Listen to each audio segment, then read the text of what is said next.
halkan sida aad arkaysaan waxaa cunno qaybin loogu sameynayaa darbijiifkii Nairobi oo halkan iskugu keenay. waxaa cunno qaybinta u sameynahaya waa cunnada siinahaya sidaad arkaysaanba waa kooxo samafal ah oo magaalada Nairobi jooga. sidaad ogtihiin dadkan darbijiifta ah hooy kuma haystaan Nairobi meeshii qoraxdu u dhacday baa iska saxdaan. mar horena waxay ka cunayni jireen ama cunnooyinka la soo tuuro ay ka cuni jireen hoteelada ama ciidaha cunnooyinka la iska soo tuuro ayay ku noolaayeen.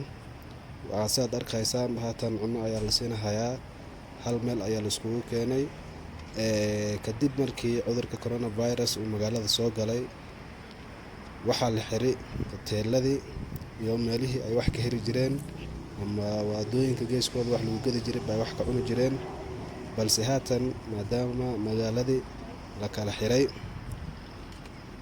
waxay door bideen in halkoodii ay iska joogaan. arrintaas waxaa arkay kooxo samafal oo Nairobi jooga waxayna u bilaabeen cunno qaybin sidaad arkaysaanba. ilaan dadkan meelna cidna uma maqno ceelna uma qodno sidaad arkaysaanba. marka waxaa u soo gurmaday oo dhibkooda arkay kooxo samafal ah oo Nairobi joogo. waad dareemi kartaa qabowga Nairobi iyo rafaadkii cunno